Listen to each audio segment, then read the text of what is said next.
Sonidos que despiertan emociones. Desde el amanecer. Román Losinski. Éxitos.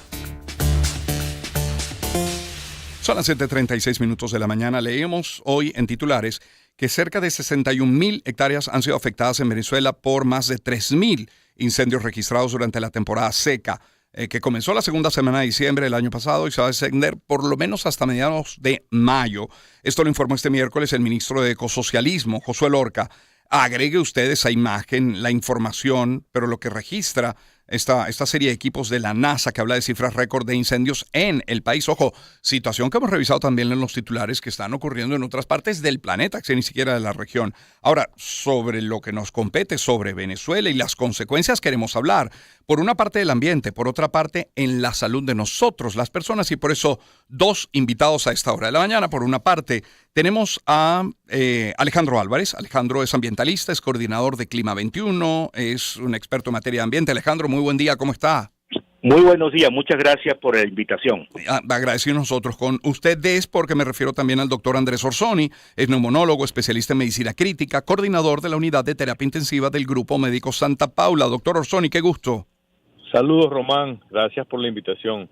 Comienzo por el ambiente, aunque iremos intercalando la batería de preguntas. Comienzo con Alejandro. Alejandro, ¿qué consecuencias tienen en el ambiente esta serie de incendios? Me refiero a la tierra, me refiero al aire, me refiero al agua. ¿Qué implicaciones tiene esta cantidad de incendios en tanto terreno, además, en tanta área?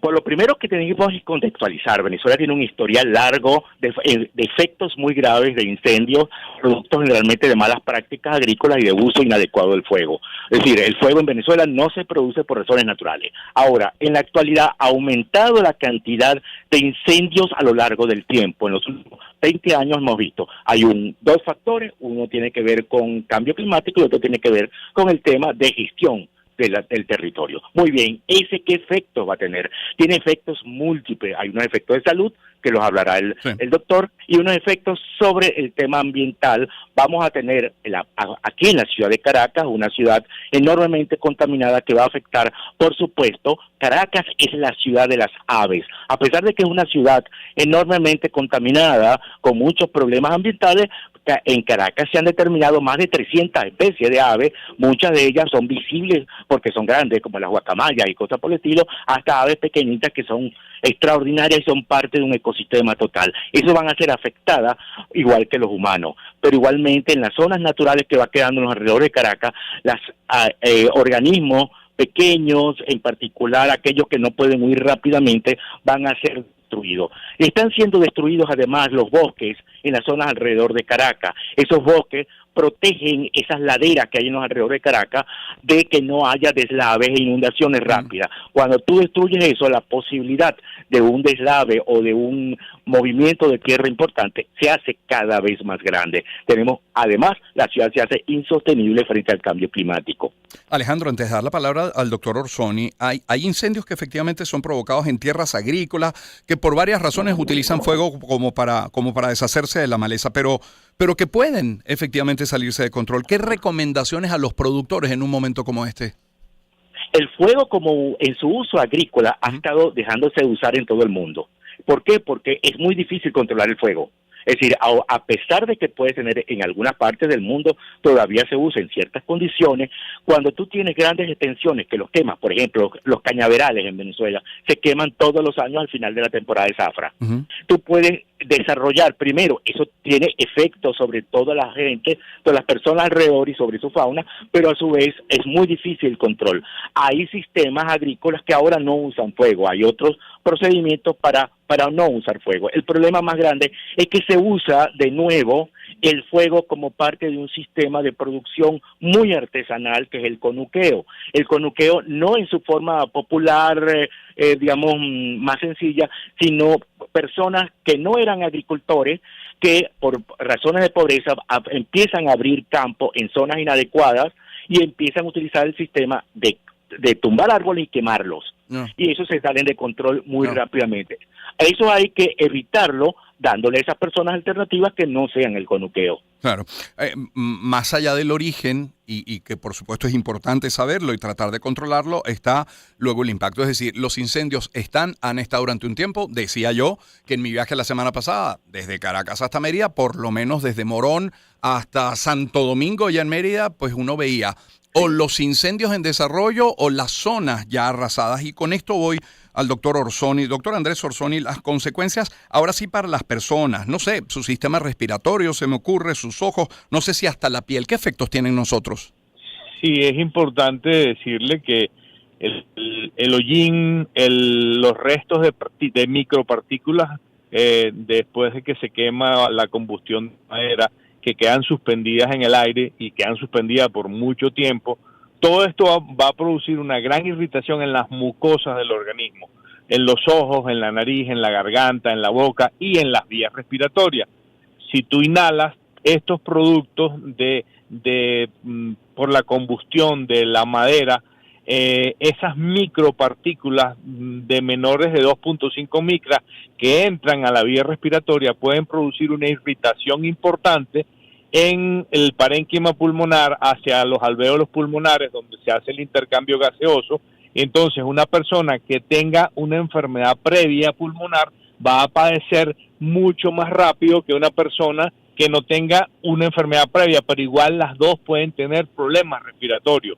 Las personas que más se afectan son los niños y los adultos mayores, porque son más susceptibles, porque su sistema inmunológico en uno no está bien desarrollado y el otro ya el sistema inmunológico es muy viejo. Uh-huh. Entonces, va a tener consecuencias importantes en la parte respiratoria. Y personas, doctor, con enfermedades pulmonares que deben hacer. Una persona con asma, ¿qué puede hacer en un momento como este? Fíjate, un asmático que está en una zona donde hay mucho humo, porque hay mucha contaminación por las quemas, tiene que probablemente usar adicionalmente más tratamiento del tratamiento habitual que la persona hace. Inclusive muchas de estas personas asmáticas, utilizando más tratamiento, no mejoran su sintomatología y tienen que o ir a la consulta de un doctor o a la emergencia de una clínica o llamar a su médico para ver qué hace, porque muchas veces el hecho de colocar una dosis adicional de un broncodilatador o de una nebulización no resuelve el problema del broncoespasmo que te produce el hecho de la irritación que produce estar inhalando el humo. Sí, ¿no? sí. Sí, es el doctor Andrés Orsoni que nos acompaña. En la otra línea tenemos a Alejandro Álvarez, quien es ambientalista. Alejandro, la sequía ha sido fuerte. ¿Qué estrategias podemos poner en práctica hasta que comiencen las lluvias? Particularmente los productores, quienes viven en aquellas zonas que han sido afectadas por el fuego. ¿Qué podemos hacer?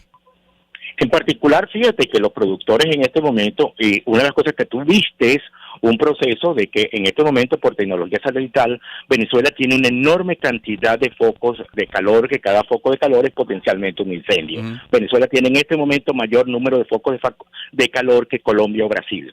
Eso es ¿qué tenemos que hacer? Oye, hay que preparar todo un país para el hecho de que el cambio climático nos va a generar mayores condiciones para mayor cantidad de incendios y eso puede tener efectos económicos, sociales y sobre salud humana muy graves. Entonces, tenemos que prepararnos todo para un país donde es más posible. Todo el mundo sabe que mayor calor, menor cantidad de lluvia, la vegetación simplemente se seca, pero cualquier persona conoce sin ningún tipo de especialidad que la gasolina sola no prende, necesita a alguien que la prenda.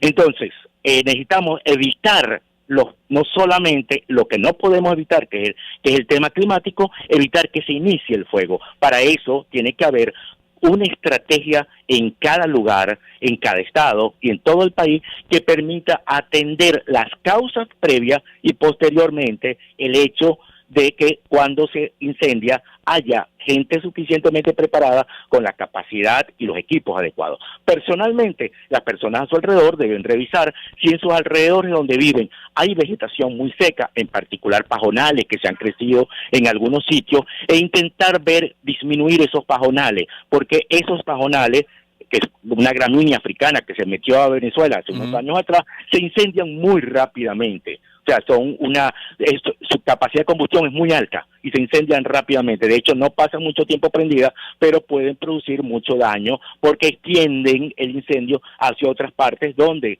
sí pueden producir mayor daño. Entonces, evitar eso. Luego, mire, plantemos árboles. Los árboles son estrategias para todos los elementos que nombré, estrategias adecuadas. Bosques urbanos, bosques en todas partes. Vamos a tener una campaña nacional de sembrar millones de árboles. Es Alejandro Álvarez que nos acompaña, ambientalista, también el doctor Andrés Orsoni, neumonólogo. Doctor Orsoni, hablaba antes de afección del sistema respiratorio, decía que podemos ver afectados nuestros ojos, nariz, garganta, boca. ¿Cómo protegernos? ¿Es el uso del tapaboca? ¿Es lágrima artificial? ¿Hay alguna medida casera? Esta mañana, por ejemplo, leía, doctor, que tendríamos que sellar lo más herméticamente posible nuestras casas. Me refiero, no sé si a ventanas o a puertas, pero ¿qué hacer? Claro, tenemos que tratar de, si estamos cerca de una zona donde hay humo, donde está una candela prendida, tenemos que tratar de lo posible evitar que ese humo entre a la casa. Yo entiendo que muchas veces se va la luz, no tienes el ventilador, no tienes el aire acondicionado y te encierras en la casa y te vas a morir de calor en la casa, pero hay que tratar de evitar en lo posible que ese humo entre a la casa para que no lo respires. O salirte de la zona donde hay la contaminación mientras este humo salga del sitio, aunque el humo y todas esas partículas se quedan suspendidas en el aire por mucho tiempo hasta que caigan las primeras lluvias. Entonces sigue produciendo irritación en la vía respiratoria. Ahora bien, por ejemplo, eres una persona que hace ejercicio al aire libre, trata de no hacerlo, hazlo en un sitio cerrado que no tenga humo. Si vas a salir a la calle y hay mucho humo, muchas partículas de hollín suspendidas y tienes mucha picazón de los ojos, irritación de la nariz, bueno, ponte un buen tapaboca, una máscara N95 que te proteja bien y que evite que estas partículas entren a tu vía respiratoria para que no te irriten la vía respiratoria. Los pacientes que tienen problemas respiratorios previos, asmáticos, enfisematosos, bronquíticos crónicos, pacientes que tienen problemas respiratorios deben usar dosis adicionales de su tratamiento, de sus broncodilatadores, de sus nebulizaciones, porque la van a necesitar seguramente. Y probablemente tendrán que consultarle a su médico para que le pongan un tratamiento coayudante con antialérgicos, esteroides, etcétera, para mejorar su condición. Claro. Alejandro Álvarez también que nos acompaña, ambientalista. Imagino que ya la migración de animales será una realidad. Hoy leía en una nota de confirmado que se habían visto osos meleros fuera de su hábitat natural, también tejones meleros. Me imagino que se estará dando esa migración. ¿Qué hacer si me encuentro con alguno de estos animales o algún otro? Eso ocurre, definitivamente los animales intentan huir de la zona que están incendiando. Claro. Eso es normal. Aquellos animales terrestres, porque los animales, digamos, que vuelan, ¿sabes? Cosas por el estilo, tienen sus propias rutas y van a ser parte. Desafortunadamente, sus nidos y las madrigueras van a desaparecer con los pequeños que no puedan huir. Pero con los grandes, lo primero es no manipular animales que tú no conozcas. Los animales silvestres, sobre todo si están muy asustados, pueden defenderse y de hecho van a defenderse y pueden, aún animales muy, digamos, que parecen que no pueden producir daño, cuando están asustados pueden defenderse y producir algún tipo de lesión. Preferiblemente no vamos a decir, no manipularlo si tú no tienes la capacidad para hacerlo. En caso de que se necesite movilizar a un animal de un sitio, es preferible llamar a autoridades o a personas especializadas que procedan a esto. Se puede hacer algún tipo de actividad para evitar que el animal pueda ir hacia otro sitio donde pueda poner en peligro a sí mismo o a otra persona, y llamar a autoridades que digan, oye, mira, cómo se controla, cómo se lleva. En Parque recientemente sacó hay un documento que está en sus redes sociales para decir que dónde se puede llamar para personas en parques nacionales que estén viendo animales que estén huyendo. Sí, muchísimas gracias, Alejandro, por el tiempo esta mañana. Muchísimas gracias por atendernos. Igual, doctor Orsoni, gracias por acompañarnos. Gracias por la llamada y siempre la orden. Un gusto. Es Alejandro Álvarez, ambientalista, coordinador de Clima 21, y el doctor Andrés Orsoni. Él es neumonólogo, especialista en medicina crítica, coordinador de la unidad de terapia intensiva del Grupo Médico Santa Paula, y les recomiendo seguirlo. @doctor curapulmones, todo pegado y el doctor abreviado. DR Curapulmones es el doctor Andrés Orsoni. 7:50, escuchamos algo de buena música. Sugar Ray, Every Morning, cada mañana. Empezamos el año en su compañía. Circuito Éxitos. Caracas, Maracay, Puerto La Cruz, Puerto Ordaz, Barquisimeto, El Vigía, Guarenas, Guatire, Mérida, Táchira, Margarita, Maracaibo, Maturín. Circuito Éxitos. Melodías de siempre. Sonidos en primera fila.